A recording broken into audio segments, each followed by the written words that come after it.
don't think that makes you tough and gritty? I don't think so at all, Jason. I don't think so at all. That is what that team is. As long as you don't say nothing bad about Jerry, which you shouldn't, you can talk freely.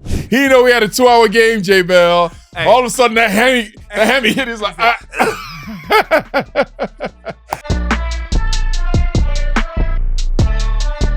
What's up, everyone? Welcome back to the Jason and Osi podcast, brought to you by 888 Sport and Lazy Boy, the official partner of the NFL UK and Ireland. I'm back with my guy. I had him this weekend in Germany. I was amped up. Osi, can you verbally commit to doing that again with me? No.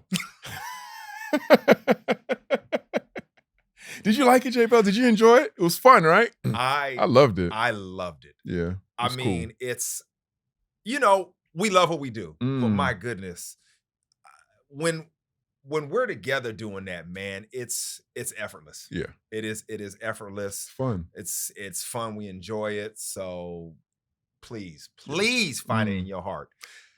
You know what wasn't fun, J-Bell? What's that? I saw Micah Parsons. Oh my God, we just started. I saw Micah Parsons of the Dallas Cowboys say some stuff, and it triggered something in my mind. Okay, I want to know what this is. Before we talk about that, let's just tell the people what happened that didn't know. The Cowboys lost to the Eagles 6-34. It was a blowout, man. Dallas looked bad. They trailed by at least 20 points in their last 5 home games, bro. This is the first time in NFL history that's happened. So, that being said, let's talk about Micah Parsons.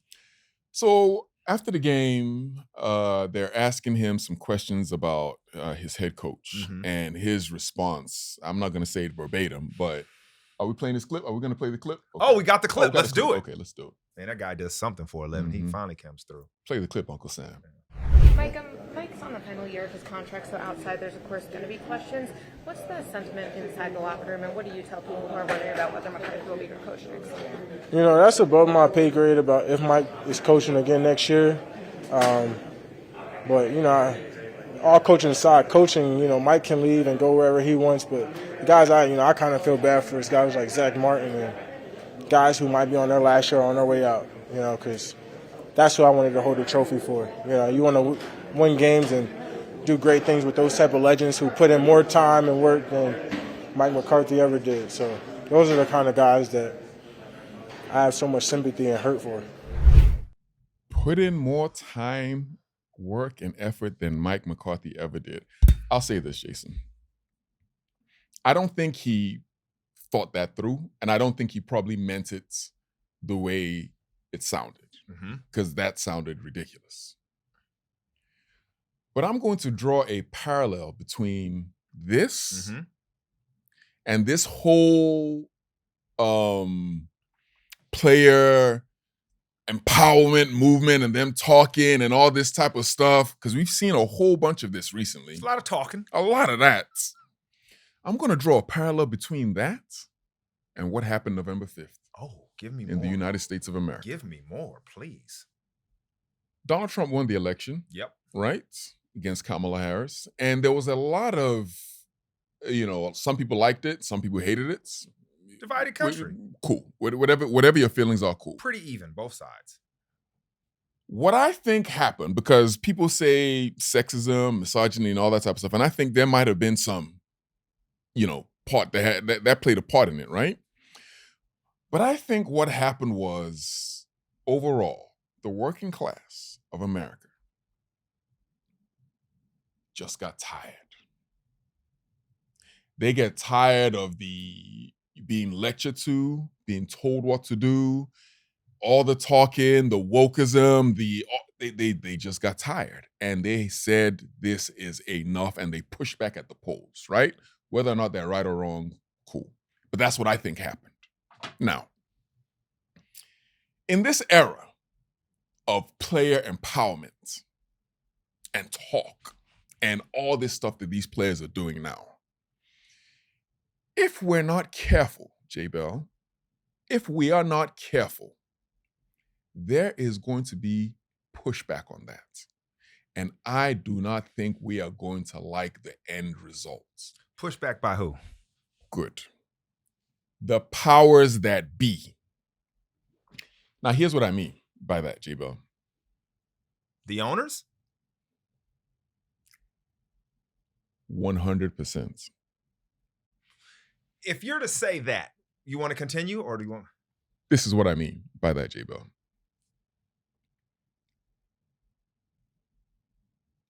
If, in fact, you're going to go down this route, which we are increasingly going down, right? Increasingly, everybody's talking, everybody's doing all these type of things as a player, right? You have to understand that, yes, we have power, but we don't have the power. Okay. That belongs to the fans. Good point. And that belongs to the people who are writing the checks. Fans and owners. Good point, Osi. Those two. Right? And although we feel ourselves, and although we are are the product, yep. Right? And we do. They're watching us. They are. Okay. If they decide that they've had enough of this, they can kick us all out of here. Interesting. And what I'm telling you is, you can only go so far. Yeah. And we don't seem to know where that line is. We're encroaching. Cool, rightfully so. We need to start pulling this back a little bit before that inevitable backlash comes. Because what you're going to see is what happened November 5th. And I'm telling you that there are a lot of people who do not want to see that happen. It has to be the boiling of a frog. Have you ever heard that? Yeah. Where the frog is being boiled slowly, you just turn it up slowly, so until all of a sudden he's like, oh, it's hot. It's hot. As opposed to you just throw him in there. No. Incremental. We have gone too far to the other side, and we need to start pulling this back before it's too late, J-Bell. Interesting way to look at it. I was following you. I didn't know what direction we were going. Yeah. So People rarely do. Yeah. I've learned to not think while you're talking. I've learned to just listen. Mm-hmm. You've taught me a skill because a lot of times people are thinking of their response while reactionary. Yeah. Okay. So I'm listening and I go on this ride with you. And once it slowed down and I realized now I can start thinking. The first thing that came to my mind is, but this is the culture of the team. You made a very broad point. Over the entire league, you brought in political scenarios. I went to the micro, which is, what does he play for? Plays for the Dallas Cowboys. A lot of attention.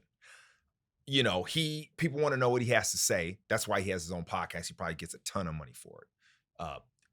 Who is in the media every week talking about the team, regardless of what's happening on a Monday in Dallas? Jerry Jones. That team is run by its owner. When you have a problem, you go to Jerry. He's the team. He's the identity. That's what he does, Osi.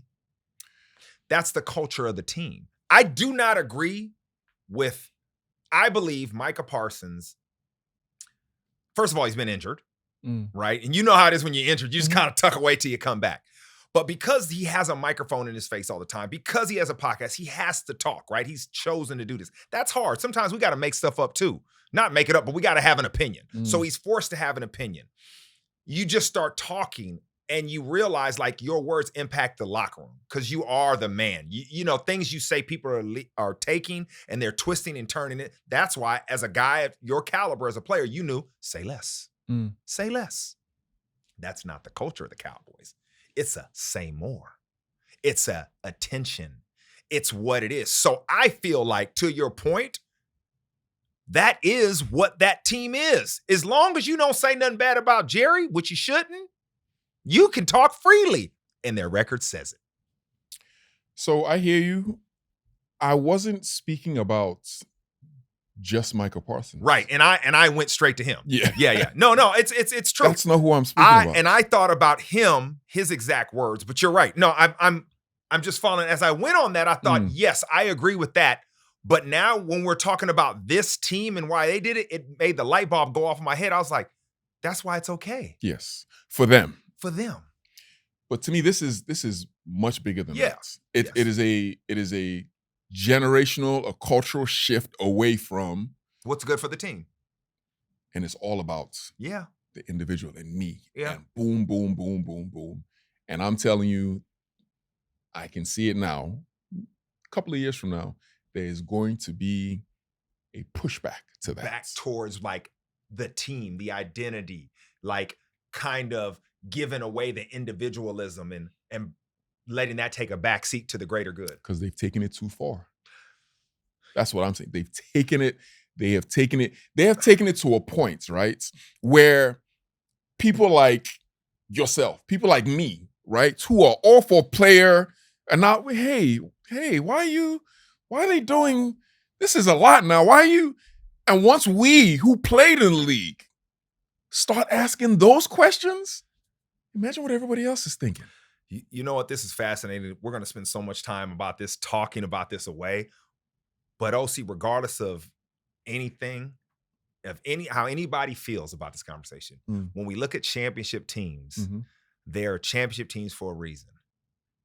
Because as an individual, they put what matters to them to the side and what matters for the team in the front. First. You've won 2 Super Bowls and you know it, you've seen it, you've witnessed it. So we're talking about a bad team right now. And there's a reason for that. OC, let's get into game of the week. Let's do it. It's time for the Lazy Boy game of the week. The Pittsburgh Steelers versus the Washington Commanders. Let's go, OC. Yes, sir, J. Bell. What an absolute cracker of a game we had. Cracker? Yes, a cracker of a game we had as the Washington Commanders took on the Pittsburgh Steelers. Here we go in the first quarter. 8:40 to go. 2nd and 9. Russell Wilson's going to throw a moon ball to George. Nobody throws a prettier ball than Russell Wilson. What a great catch by George Pickens, J. Bell. You're right about Russell Wilson. He throws a great deep pass down the sideline. He's known for this, but it's George Pickens' ability to adjust in the air and attack the ball. Look at him find a way to come down with the rock. It's that trust that's going to make them so explosive for the next few games. Still in the first quarter, 3:50 to go. 1st and goal. Here goes Jaden Daniels. He's going to hand the ball off to Austin Eckler. Mr. Do-It-All, the Swiss Army knife, and he jackknifes into the end zone. What a play. A quick pitch to the right. He finds his way into the end zone behind his big pulling guard right there, number 76. Get in the end zone, Austin Eckler. Still in the second quarter, 13:02 to go, 4th and 1. The Pittsburgh Steelers are going to line up for a punt, and this is an outstanding punt. Kicks it all the way. Look how high that thing goes, and then doink. Drops the ball. Pittsburgh Steelers recover, J. Bell. Special teams for special players and team units. Look at the Steelers celebrating with their coaches on the sideline. This is a game-changing opportunity. The returner just misjudged the ball, and they come down and recover it. Great field position for the Steelers. Still in the second quarter, game tied, 3rd and goal. Here goes Russell Wilson, and guess what? He is so accurate. Coming off that calf injury. Boom! Straight to the outside. Pat Frymouth with an incredible catch and a great touchdown. Yeah, timing and rhythm pass to the outside. This is what he does well when he's on time. Getting rid of the ball quickly. Frymouth doing the rest of the dirt. Quick out right here. Hesitation. Boom. Accurate throw right on his shoulder going upfield. In the second quarter, 19 seconds ago, Pittsburgh ahead 14-10. Jaden Daniels lined up in the shotgun. He's going to hand the ball off to Austin Eckler once again, and he's going to just run over people, get into that dirt, J. Bell. Good awareness by Austin Eckler, just finding the crease in the defense, being patient, falling forward. That's what you want to do down here in the goal line. Great job by the Commanders. We go to the second half, 3rd quarter, 14:55. This is the very, very first play from scrimmage. Jaden Daniels is going to pass the ball, and that is Scary Terry making people miss. Look at the acceleration. Is he going to go? Nope. Joey Porter Jr. is going to bring him down, J-Bell. Oh, man, but a great play by Scary Terry, and he is scaring the mess out of that defense with this play. Look at the accurate pass on the RPO, finding a crease in the zone and trying to outrun the defender. But Joey Porter, he has wheels too. Great play by the Washington Commanders. Still in the third quarter, Washington ahead, 24-14. Russell Wilson looking for his favorite target. Drops a dime across the middle, and that is George Pickens just running through people. A hop, a skip, and a jump. Eventually gets brought down, J-Bell. You talking about them yards after the catch, and he is pumped up. A nice, we call it a skinny post. 1, 2, 3, 4, 5, 6, 7, and you run the post, get the ball, and he is just breaking tackles. In the third quarter, Washington's still ahead. Pittsburgh Steelers, Russell Wilson is going to look. He's going to launch the ball deep. But guess what, Jason? Our main man, Jeremy Chin. Shout out to Emily Wirtz with an interception, and he's gonna keep running. What is he looking for? What is he looking? He's trying to find where looking for help. Looking for help, and he's gonna. That is a great play by Jeremy Chin, J-Bell. Center field safety going back there, tracking the ball in the air. Russell Wilson's just throwing it up there to George Pickens, hoping he competes for the ball. But Jeremy Chin coming down with the interception. And then the main thing is he tried to take it back and get as many yards as possible. Washington ahead, 27-21, 127 to go, and here goes Jaden Daniels looking for his favorite target, Scary Terry McCall. What a beautiful throw right over Joey Porter Jr.'s outstretched arms, J-Bell. This is what we call a slot fade because the receiver is lined up in the slot, and he has so much room on the outside right there, Osi. Great throw, great catch. Washington Commanders, first down. But they got no points. On to the fourth quarter, 2:27 to go, and this is 3rd and 9. Russell Wilson, and he's looking for, who is that, the cast-off? The reject Mike Williams? What an incredible over-the-shoulder catch, and he shows the Aaron Rodgers Jets, you let me go, but I'm here to stay. The Pittsburgh Steelers said, Mike, we want you, and we want you to go up like Jordan in the air and come down with the ball. Right here, you have the corner sitting down at the sticks because it's 3rd and 8, and he just goes up. Great throw by Russell Wilson over the shoulder. He had pressure in his face, Osi, and he still delivered this strike. So the Washington Commanders needed one more stop. The Pittsburgh Steelers are going to hard count, and oh my goodness, you cannot be serious. Jumping off sides, eliminating any chance for victory, J-Bell. It all comes down to discipline in these tight contested games, and you see what happens. The Pittsburgh Steelers, known for their discipline, known for their toughness. Mike Tomlin, the leader of this team, they come out with a victory. Russell Wilson is pumped up, by the way. He's going to party tonight. Okay, that definitely was the game of the week, Osi. The Steelers are now 7-2 after this game. Obviously, they won 28-27 to the Commanders. And Russell Wilson, I mean, his fourth quarter comeback was key. 2 touchdown passes in the first quarter. I mean, this is the reason why Mike Tomlin selected him to come in and play, and he's given them a spark. And then the defense, man, forced the Commanders into multiple 3-and-outs, which gave them the ball back on offense and allowed them to do their thing. Mike Williams, like you said on the big time catch, another guy they just got. When I'm looking at this team, though, I really have a question because they've kind of come out of nowhere. You know the Steelers are going to be tough every year. Mike Tomlin team, they always have a winning record. But now we really have to talk about and consider them as a playoff team, which they are at this moment. But could they be a viable threat in the AFC? My question is, they play the Ravens at home. They got the Browns away. They got the Bengals away. Then they got the Browns at home. Yeah. All divisional games. We know how that is. We know how tough that is. Do you see the Pittsburgh Steelers making it to the playoffs, and are they a viable threat? Definitely a playoff team, without a shadow of a doubt. They're going to encounter some turbulence in their division because all those games are tough. They are. Every last one. Yep. You might not even think the Browns might actually go ahead and beat them in one of those games. That's exactly how that division goes. Yeah. Up and down. Yeah. But when you look at Pittsburgh over the last couple of years, you know their defense was formidable. Yes. Always are going to happen. They're going to pack a punch. They have so many good players. They're well coached, well coordinated.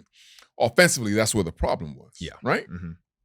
Quarterback. Like, who's the quarterback? As soon as Ben left, it was like, okay, what's going on? Even in later years, it was where's the life there, at? Right? Yeah.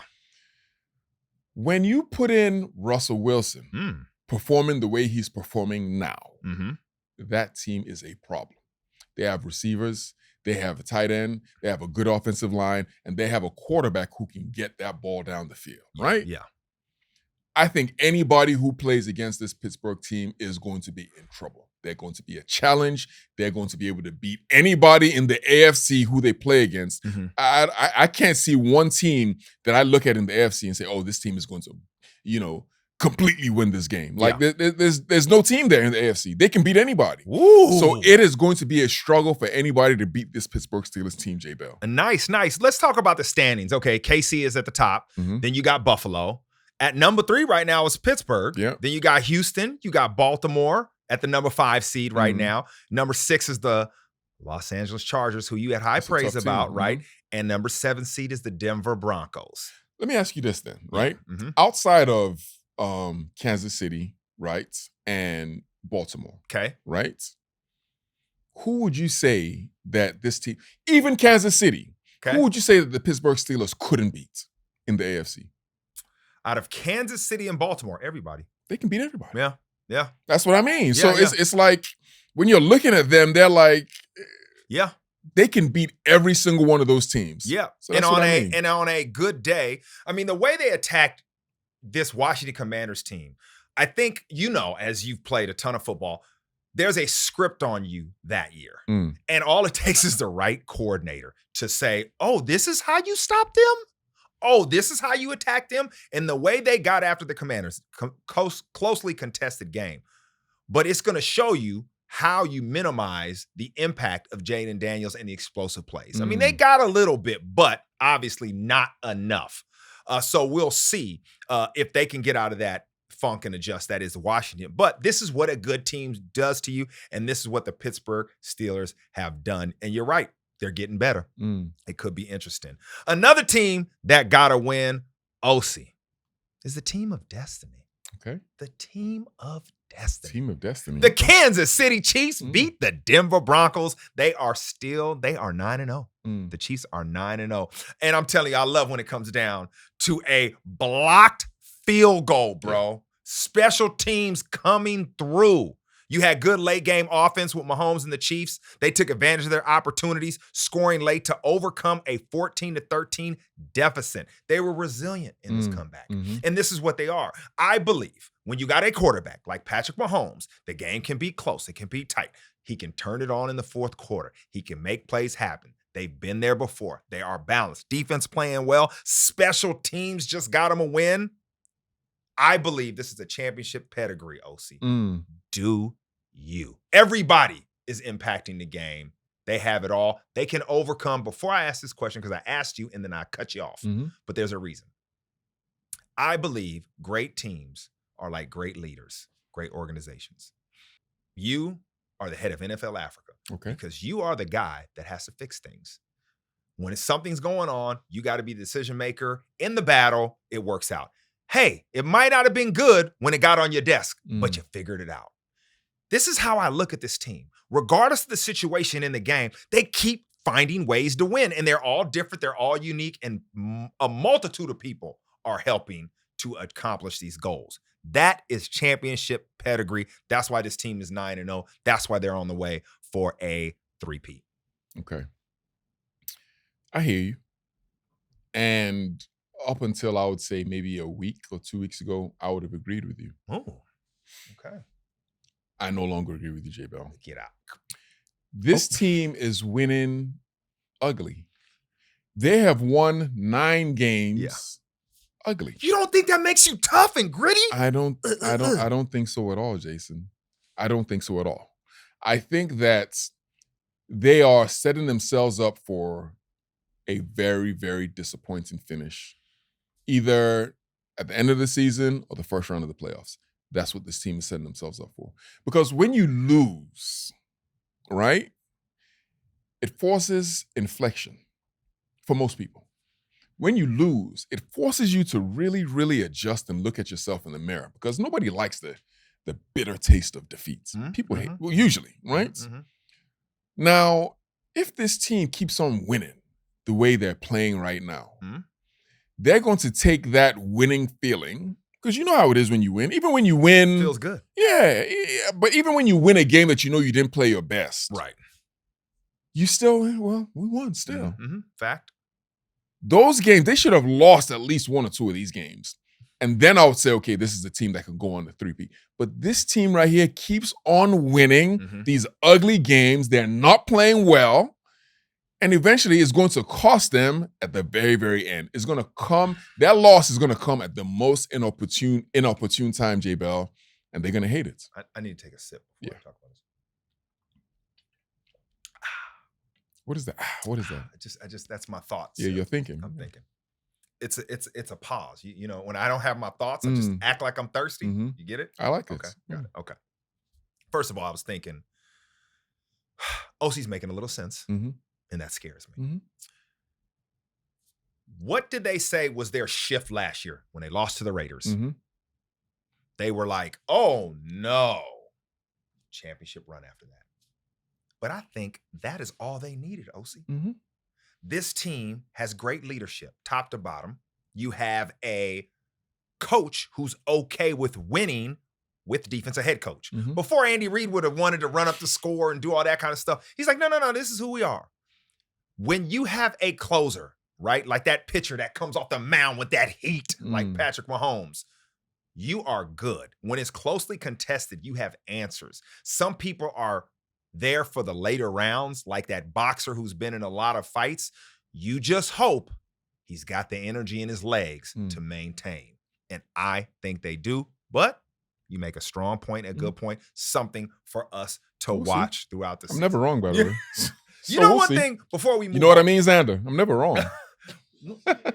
One thing before we move on, and I'll make a statement. You said something, to your credit. You were like, man, I don't like the way this sloppy a little bit, you know, the football. And I feel like you were 1 week early on that call. Because this week I was like, you have good and you just got bad. Yeah. It's one bad football. You got good, really good. The teams we're talking about, and you just got bad. To our point earlier, talking about people and certain teams talking to the media, you got bad and you got good. It's not a really large middle class. Sounds like some parts of the world.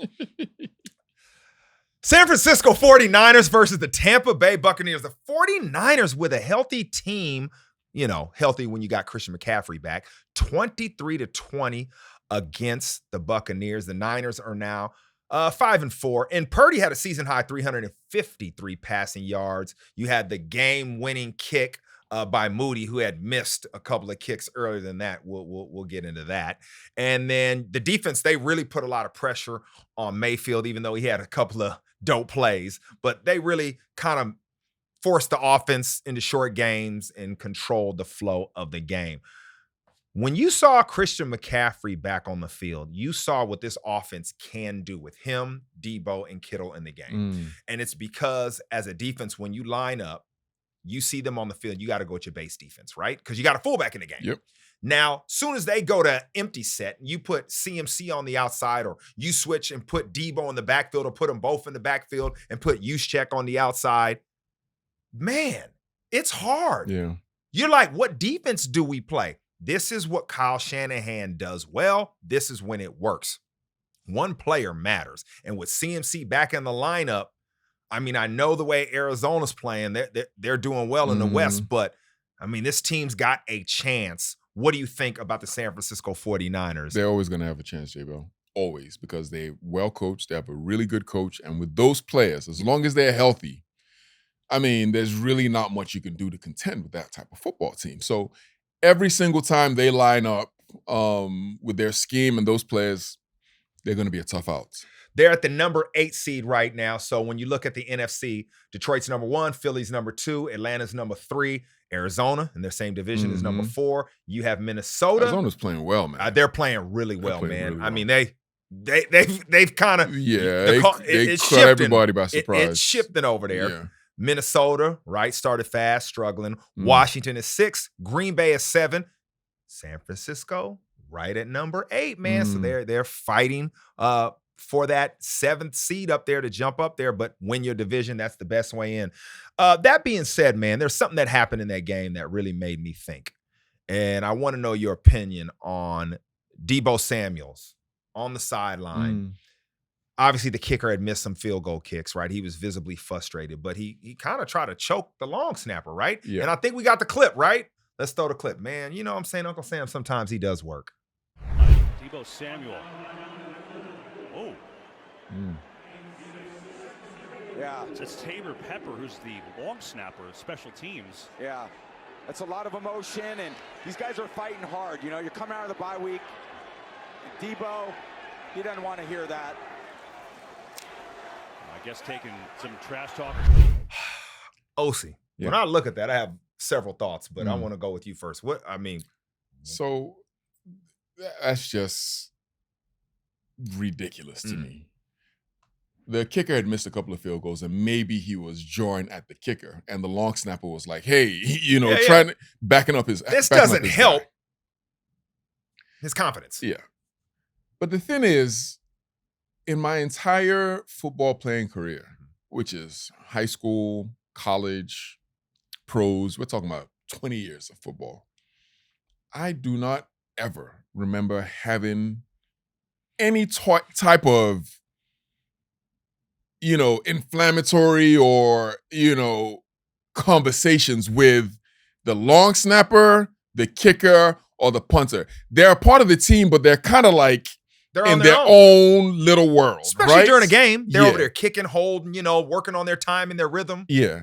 And so you never really see that. And that type of behavior, because they're like, I don't know how to explain it, right? But it's almost like if you go have words with the kicker or the punter or the long, that's like you're a bully. Yeah, you understand what I'm trying to say? Yes, you're like a bully, and nobody likes those type of people, man. It's very, very disrespectful. I hated to see that from Deebo. Me too. I understand going at it on the sideline. I remember one game I gave up a long pass in the end, like fourth quarter bit. I was balling all game. Gave up one pass. They caught it, kicked up field goal, back shoulder fade. Defensive lineman comes over, wolfing. He's our leader, of course, and he just looks at the coach. And he goes, "Don't ever put him back in there." But he doesn't put his hands on me. He's visibly mad. I get it in the heat of the battle. But we can take that. You don't go at your kicker like that. That doesn't help you. And you know what I hated, bro? Out of everything. And it's cool. We have our scuffles. You gonna choke the man out and then walk away? Like, go toe to toe then. Yeah. If you're gonna do that. Go toe to toe. Yeah. You see D linemen go at it on the Lions side. Bro. We had to try to break y'all up. It's crazy. Go toe to toe. That's all I can say. That's receiver behavior. What he did, that is receiver. Yeah, you're gonna choke behavior. And then walk away. That's receiver and behavior. You're the star. Yeah, that's receiver. I can't retaliate on you. You're the man. Yeah. Like, I can't do nothing to you. Receiver. I'm gonna get cut. DBs don't behave that way. DBs, even though they're wolfing, they'll go. Yeah. It's time to go, they'll go, right? For real. Linemen, that's receiver behavior. Man, well, we know how we feel about that situation, but I want to know how you feel about the Detroit Lions. Okay. Who beat the Texans 26-23. They are now 8-1, and it was a second down shutdown of the Texans that the Lions put on them. They overcame a 16-point deficit with a relentless defense putting pressure on CJ Stroud. You had clutch kicking, that was key. And what you had in this game, OC, I mean, it was turnover central. Yep. We could have did game of the week on turnovers just out of this game. It's actually a pretty good idea. It was Uncle Sam came up with that, and I knocked it down. Okay. But it should have been a better. That's fine. It was a good one.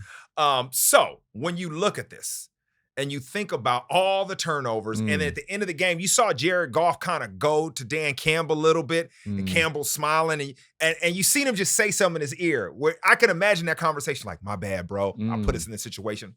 And Dan Campbell's like, "Yo, don't even worry, bro. We got this." So first of all, before we get into that, how do we feel about CJ Stroud just giving up that league like that? Are we still? Listen, we started off this whole podcast with a conversation. And this 100% ties into that. Ooh. So just whole off season. But he's chilled out during the season.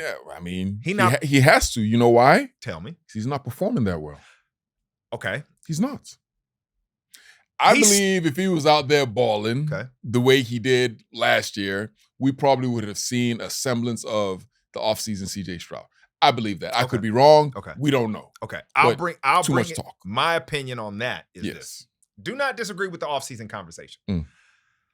Offensive coordinator, where is the zig to the zag? Meaning, we know what you do. How do you adjust? The best play callers adjust. I don't feel like it's looking like that. And the protection has its issues. At the line of scrimmage, you know, some quarterbacks do all the checks and pick up all the protections. You know how that is. You lived it. And sometimes the offensive line calls it. And the quarterback just has to react to the hot read or whatever that is. I believe in Houston, the offensive line is calling it. And I don't think, and this is going to really be simple. You can break this down better than everybody, but you know how they just slide? Yeah. And once they figure out which way you slide in, Mhm. good coordinators attack that, right? Yeah. I think that's happening a lot. He's got a lot of pressure in his face. And the fact that he spent all offseason talking, we're like, yo, you're supposed to be in the MVP conversation, but I'm going to bail him out and With blame it that. on somebody else. Oh, that's fine. That's cool. I hear you, and those could be good reasons. Okay. Right? But what week is this? What week is it? This is week 9? Okay. Or week 10? We're in week 10 now, right? Going into week 11. All of you, Uncle Sam, Xander, J. Bell, all of you were in here, right? I hate when you... Before the season started. Okay. When I said this was going to happen to CJ Stroud. You did say that. Did I not? You said that, but I'm trying to basically... okay, you said that. I'm trying Did to I say not it say ain't on all this this will play. happen? You did. Now, if I hate you. I said that Get out of here. 11 weeks ago, Stop it. I'm just saying. And this is exactly what is happening. We can blame it on any other thing. We can say all these things. Yeah, we can. But I'm telling you, what I saw was going to be the problem. And so far, yet again, I'm correct. Okay. I still want to talk about the Detroit Lions, though. Yeah, that's what we were supposed to do, but I got distracted trying to back up my Houston No, you're good. Texans. 5 interceptions, Jared Goff. Yep. 5 picks. And they still win the game. Yeah. I want to take it back to the Kansas City Chiefs. Okay. Because I believe that what you said about the Kansas City Chiefs actually applies more to the Detroit Lions. Okay. They've won ugly. They've won defensively. Their offense is humming. They have so many different ways of winning games. They're not just winning defensively or in an ugly battle. They can beat you in a multitude of ways. This is the best team in football, primarily because of what you said about the Kansas City Chiefs. I think it applies more so to the Detroit Lions than it does to Kansas City, J-Bo. Okay. So if I'm agreeing with you, because I like this, you talk about a team with grit, resilience, attitude, effort. You talk about a team that is all about the team. The mission is what we're doing. Your best receiver, even though on that show on Netflix, he talk about if I score a touchdown, it's got to go viral, right? And he does a dance. But guess who they use to lead block a lot? They insert him into the running game, bro. He's coming downhill trying to take people out. Like, this dude is about the squad. Everybody is. You got 2 running backs sharing the load. They've bounced back from losing their best defensive player. A team full of a coaching staff full of former players that know about sacrifice, that know what it takes to win. You're right. They're dangerous because of all these elements. And they are, to our conversations throughout this podcast, the greater good is not I. It is we. And it's obvious. And it fits the city because that's who they are, OC. Yep. 100%. Did I just agree with you? You did. Oh my gosh. Let's talk about the That's rest fine. of the teams. Yeah, let's do it. Let's talk about the rest of the teams. Okay, we got the Ravens beating the Bengals. This was a close one, man. This was early in the week. 35-34. And, you know, the Ravens, man, bounced back from a 14-point deficit to edge out the Bengals. Lamar was on fire, completing over 75% of his passing, and he scored on every final drive. Jamar Chase had an historic day.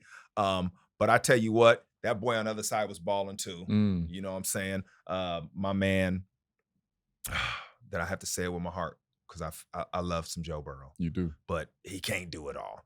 When you think about the Ravens and you think about Lamar Jackson being the MVP, he still is, in my opinion, because of what Coach Tomlin said in his game when they try to compare him to Jalen Daniels. He said, be slow comparing people to Lamar Jackson. That's a multi-time MVP. That's Mr. Jackson. We'll see Mr. Jackson in a few days. Yeah. He had to say that first and foremost because you don't want angry Lamar. You understand what I'm trying to say? Remember when that lady was talking trash and then, he destroyed that team? You don't want that to show up against the Pittsburgh Steelers, but he's 100% correct. I mean, Lamar Jackson right now playing quarterback at the highest level we've seen this year, probably over the last couple of years.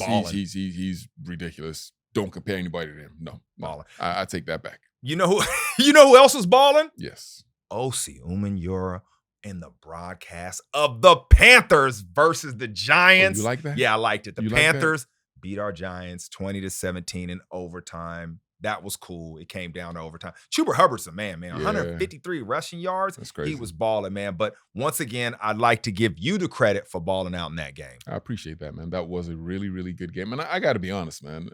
I say a lot of UK first. I believe in that, but that atmosphere in Germany was, whew. It was fun. It was fun. They are something else over there. Yeah, they are about that action. Yeah, they do a lot of entertaining and dancing and all that, and a lot of songs that you didn't know what was going on. Yeah. But you know what we'll represent next year. Mm-hmm. The Patriots were dancing all over the Bears. The Patriots gave Caleb Williams a rough day, man. He is struggling, man. He is. That offensive line is not giving him any help. He had to blame the O-line. He had 9 sacks, bro. You can't. Not on the O-line. It's the O-line, not man. all on the O-line. But Now, keep come going. on, man. Now, that being said, if you're a New England fan, is this coaching staff giving you a little hope? They're back to winning on defense, and that's the key. And that they haven't been the same, the Bears, since they lost to the Hail Mary. At that Hail Mary, you know what I'm saying? So good teams just don't bounce back. Yeah, New England they're starting to put it together a little bit, man. Drake May starting to put it together. That defense playing well. Gerard Mayer, the head coach. I like that team. I think they could be all right. I meant bad teams don't bounce back. Yeah. Bad teams. The Bills put up 30 versus the Colts 20. The Bills, man, 5th straight win over the Colts.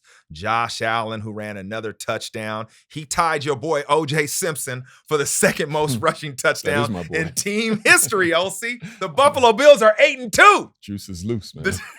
The Buffalo Bills are 8-2. Hey, man. I don't believe them. You don't believe in them? No. You don't believe in the Bills? I don't. Okay. I don't. Josh Allen might have something to say. I like Josh Allen. Okay. I just don't believe in the Bills. I hear you. Yeah. But I was giving up on them early in the year. I was like, they're not even making the playoffs. And they just, Josh Allen, they smell. Okay. No smell test? That's all I'll do. All right. Well, it all comes down to the playoffs. And you got Superman at quarterback. You got a chance. I can't wait to see how that works out. Okay. The Vikings put up 12 to win. You win with 12 points versus Jacksonville. It was a turnover-filled game, but they found a way. Sam Darnold, man, struggling. 3 picks? 3 picks? They're regressing. This isn't the same team. This defense held strong, but, it was against Jacksonville. And do you think our man Doug Peterson is out of Jacksonville at the end of the year or maybe sooner than that? Yeah, definitely. He's not going to make it through. They have to put together a monumental second half of the season. Otherwise, things is going to be curtains for him, unfortunately, because I like him. I think he's a good coach. And I look at Sam Darnold and I think of the word regressing to the mean, right? He's back to Sam Darnold. It just feels like that, right? Are you going to say that about Trevor Lawrence? No, Trevor's my guy. Shout out to Trevor Lawrence, my bro. I would never say anything like that. The Saints beat the Falcons 20-17 after a 7-game losing streak. The Saints came back to beat their division rivals. You know how those games go, OC. Yeah. Derek Carr, he looked sharp, throwing for 269 yards, 2 touchdowns. The Saints are back for at least a week. Yeah, they fired their coach. When you fire your coach, it's usually this bounce. It so is the bounce. I don't count that. It is the bounce. And you're always right. They probably will fall back and be exactly what they've been. The Chargers, your team. I like the Chargers. 27-17 versus the Titans. Justin Herbert and the Chargers defense, they made it happen. They picked up this win. Herbert, he's precise when he has to throw the rock, man. 7 straight games without an interception, Osi. 7 straight games.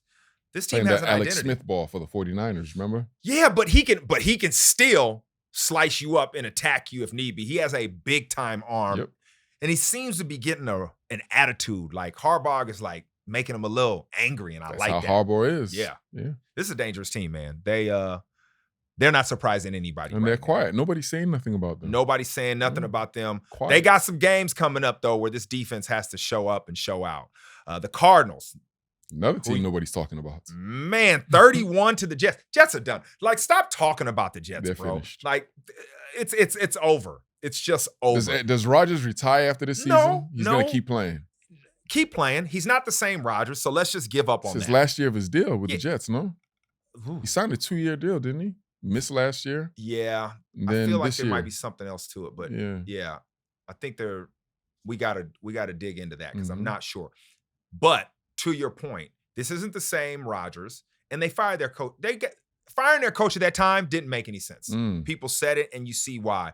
But Kyler Murray, man, Kyler Murray is balling, bro. Balling. He's got them. They're heading into their bye with a 4-game winning streak. This team is dangerous, man. This team we're not talking about. You talked about them earlier.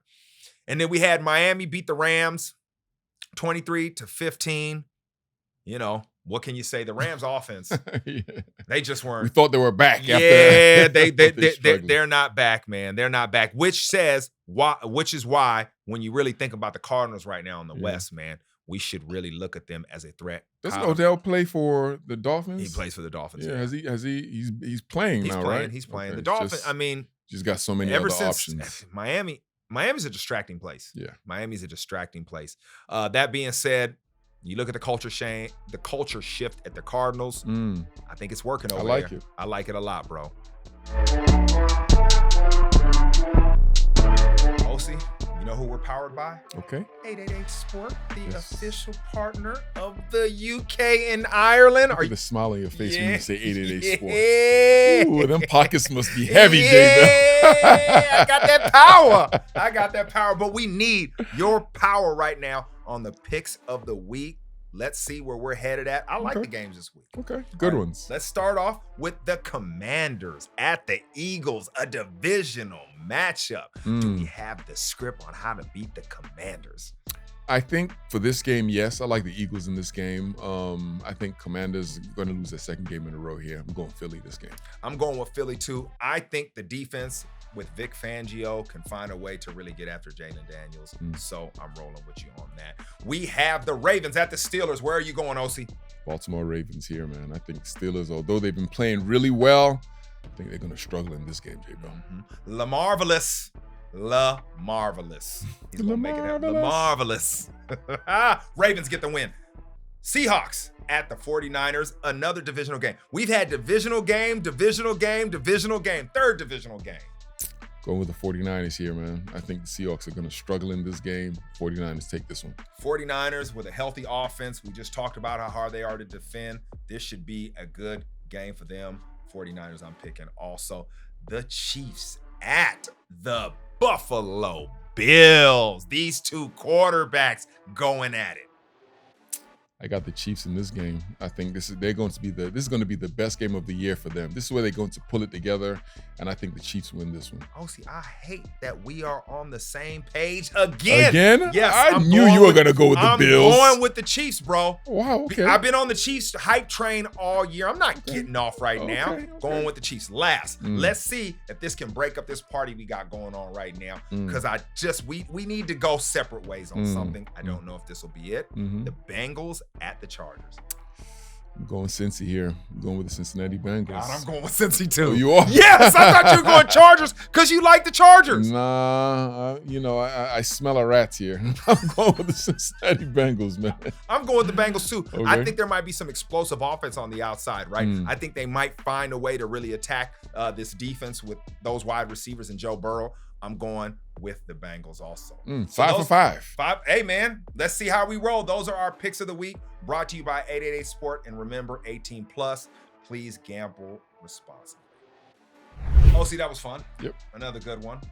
So thank you all. Yeah, it was incredible. You know what else I want to say? Tell me. You know who I want to really, really thank? Thank. Uncle Sam for coming out to Paradise Park football pitch for us to go out there. You know what I Tell mean? the people. He showed his skills. Yeah, tell he them showed what his really skills. But 20, 30 minutes in, he started grabbing his hamstring. He's like, my hammy. My hammy, J-Bell. I'm cramping up. He went out there like gangbusters. He was running at first, J-Bell. 20 minutes in, I was just looking at him. I was like, I played 1,300 games. I know where this is going. He didn't know we had a 2-hour game, J-Bell. Hey. All of a sudden, that hammy hit his like, You know what? This is exactly what you see with the young rookies. Yep. They go out there, they're running all fast, and you look at me like 3 practices in. We'll see. They ain't got it, or they on the sideline. Mm-hmm. And guess what? They end up unemployed. Ooh. Yeah. Paradise Park Iniesta. Never unemployed. Man, thank you all for listening, watching, all that kind of stuff. Please subscribe, click the like buttons, tell your friends, all that. It really matters. It's very important. Appreciate you. Till next time, Paradise Park OC representing, hey, keep your hamstring loose. Yep. It ain't for everybody.